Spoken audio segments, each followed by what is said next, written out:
vidéo. Je suis pas rasé parce que j'ai une coupure de courant dans la moitié de la maison, j'ai pas de lumière dans la salle de bain et ça me donne une bonne excuse pour ne pas me raser. J'ai fait une vidéo en t'expliquant que la relation devient toxique aussitôt que tu ne poses pas tes limites et que tu acceptes de la part de l'autre l'inacceptable. Cependant, ça peut provoquer de la culpabilité. La culpabilité est une réaction mentale et uniquement mentale. S'il existe une peur de la culpabilité, s'il existe une blessure de culpabilité, la culpabilité est essentiellement mentale. Pourquoi la culpabilité apparaît? D'abord, il y a plein de raisons différentes, mais je vais en citer quelques-unes. D'abord parce que on a toujours envie de plaire.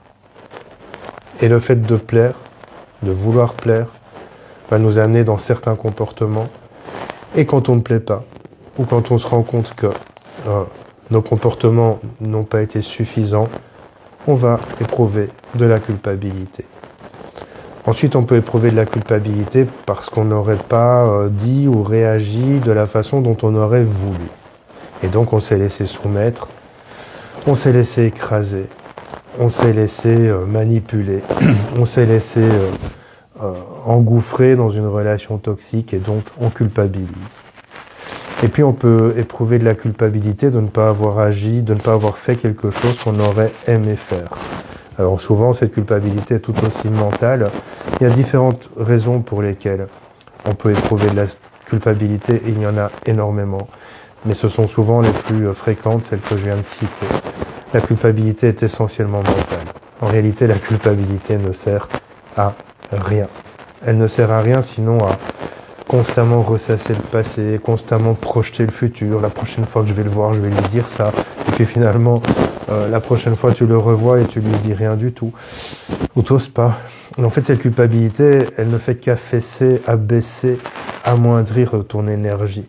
Et cette culpabilité va également avoir un impact sur ce qu'on appelle la loi de l'attraction, parce que aussitôt que ton énergie est trop basse, eh bien, tu ne vas pas attirer les choses que tu désires, tu ne vas pas attirer les choses que tu mérites. Au contraire, tu vas attirer par réaction d'attraction.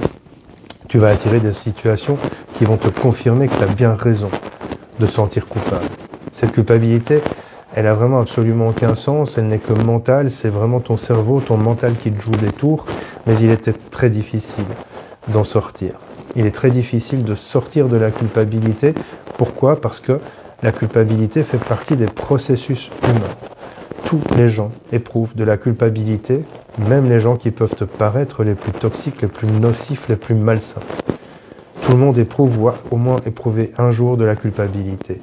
Et parfois la réponse à la culpabilité, c'est de devenir toxique, manipulateur et malsain, pour ne plus l'éprouver, cette culpabilité. Alors c'est très difficile d'en sortir, je le répète, c'est un processus, c'est un déclic qu'il faut avoir. Moi-même, il m'arrive de me sentir coupable d'avoir dit ou ne pas dit, ou agi ou ne pas avoir agi. C'est normal, c'est humain, je suis un être humain, c'est pas parce que je suis médium que je suis pas un être humain, je suis comme toi, je suis comme nous, je suis comme vous, on est tous pareils. Mais cette culpabilité, il ne faut pas la garder pour soi, il faut l'exprimer, il faut l'extérioriser. C'est-à-dire qu'il y a plusieurs options pour l'extérioriser. La première, tu vas dans les bois, tu hurles. La deuxième, tu vas faire du sport pour évacuer ça. La troisième, tu écris, ça c'est toujours celle que je préfère. Tu écris sur un papier les raisons pour lesquelles tu te sens coupable, ce que tu aurais pu faire ou dire pour ne pas le ressentir. Tu peux aussi, si tu veux, aller voir la personne qui a généré ce sentiment de culpabilité et lui dire gentiment, écoute, la dernière fois qu'on s'est accroché, j'aurais aimé te dire ceci ou cela parce que voilà, j'ai un peu l'impression d'avoir laissé les choses se faire et je me sens un peu coupable.